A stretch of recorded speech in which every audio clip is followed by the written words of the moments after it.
Hey mountain bike community, this is Pastor Keith from Old Men on Mountain Bikes. As most of you know, well, if you know our YouTube channel, you know that I am a mountain biker and an aspiring YouTube creator. If you know me from Rock Solid at rocksolidmtb.org, you know that I'm a pastor. One thing that a lot of people don't know about me is that I am also a member of the medical community. Now, I'm not one of the folks who are out on the front line. Those are my colleagues, and I live in an area where the coronavirus hasn't really had a huge effect, and maybe that's why I'm making this video. In fact, unless MAA, the one pulmonary isotope that I deal with, suddenly becomes a miracle cure for coronavirus, or if things get bad enough here in our area that we have to have an IV team and I get drafted into just starting IVs all day, I doubt that I'm going to be on the front line. So I'm not one of the heroes like many members of the community of my colleagues who are working night and day right now trying to help take care of people. So I'm not doing this to bring attention to myself. I'm doing this on behalf of my colleagues in the field who really are struggling right now in certain parts of the country. And that's one of the reasons I wanted to bring this up, is because I live in an area where a lot of people are still out and about doing a lot of things, and we're not seeing a direct effect of the coronavirus right now. We hear it on the news. We're trying to follow the mandates laid forward by our various governors, but our lives are just sort of going on.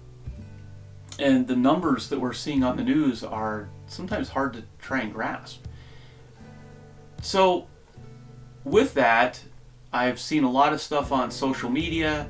I've seen stuff out in the woods, with my own eyes, and I'm finding it troublesome that people are talking about the social distancing, but you're still living your lives as if nothing has happened, or nothing is going on, I should say, and things are.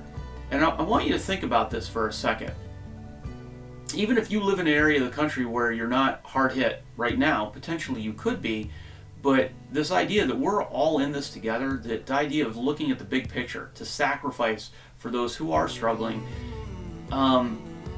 anything you do could potentially have an effect on other people. And I don't just mean, by you coming into contact, or the idea that you could be an asymptomatic carrier.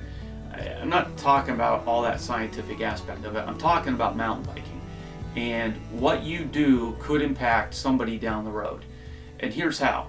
You've heard on the news that we are, as a nation, in short supply of a lot of supplies. One of them is, the most prominent is the masks for our healthcare workers. This is an N95 mask that I have here at the house. It's actually used, that I use because I do remodeling. So if I'm dealing with insulation or lath and plaster, I wear these because there are many things that could hurt your lungs. The other thing is the use of gloves, right? So in the hospital, we talk about this as part of our PPE, if you've heard that on the news, right? It's our personal protection equipment. And every time you come into the hospital for some reason, we have to use some level of PPE. Now, when it comes to the masks, they're already, even out here in the sticks, they are limiting how many masks we can use. And we're trying to reuse our masks and keep them day after day after day because the supply is so short. So please, if you do end up coming into the hospital for some reason, because I've had this happen, please don't ask us to give you a mask, because we're going to feel bad and you're going to think we're not very good people, but we can't give them to you. And the other thing is the use of the gloves, which I've seen out in public. If you are going to wear gloves, you have to actually change them. You can't just wear a pair of gloves all day long and think that it's somehow protecting you, like just an extra layer of skin. They're going to carry the same bacteria and viruses and germs that your hands do. It's not like some magical, like, a virus is going to hit these and go, "Oh, we have to run away." It'll just stick to it. So the people I see just wearing one pair of gloves all day long, that's just silly.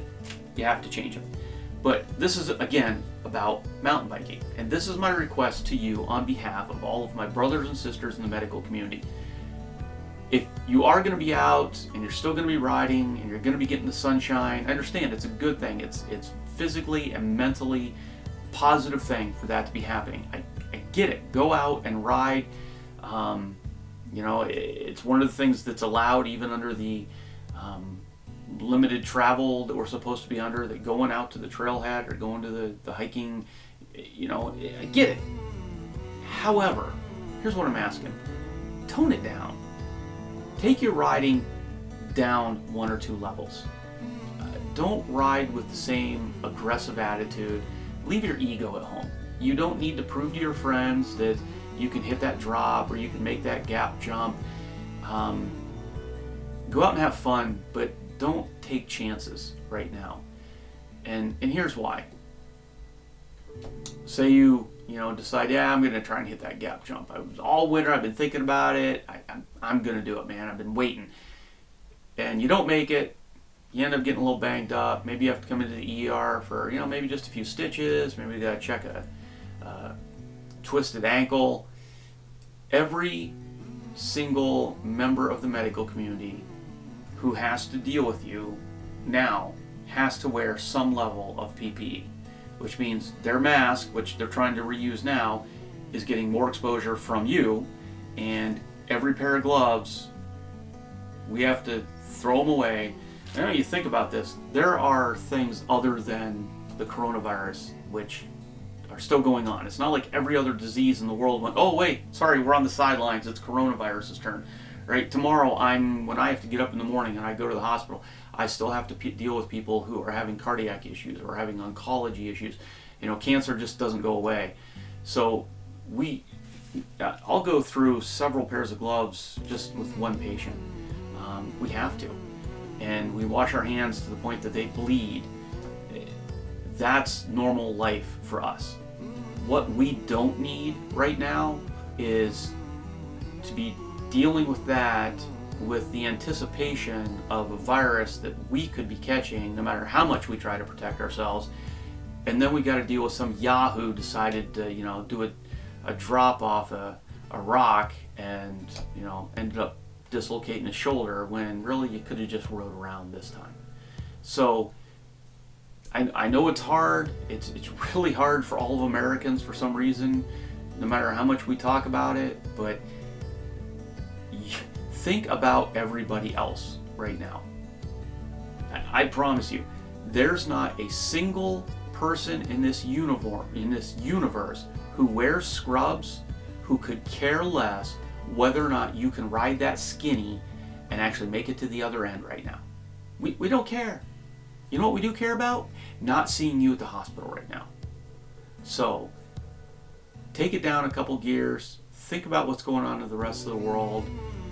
Pray that this is going to end soon, and when we're back up to speed and things are normal, then go ahead, dislocate your shoulder. We'll take care of you. That's all I have. If you disagree, hey, throw it into the comments. That's fine. I just hope that I don't see you in the hospital and we have a chance to debate about this. And with that, I would pray that you'd follow us on Old Men on Mountain Bikes. Subscribe if it's laid on your heart. I promise the next videos aren't going to be me preaching at you. We'll just be talking about fun stuff out on the trails. And check us out at rocksolidmtb.org. All right, take care. God bless. Now you should respect your elders by subscribing to Old Men on Mountain Bikes. And okay, that's a silly voice. Go ahead and hit the bell for notifications. Follow along with the whole Horses to Hardtails project right here with Rock Solid.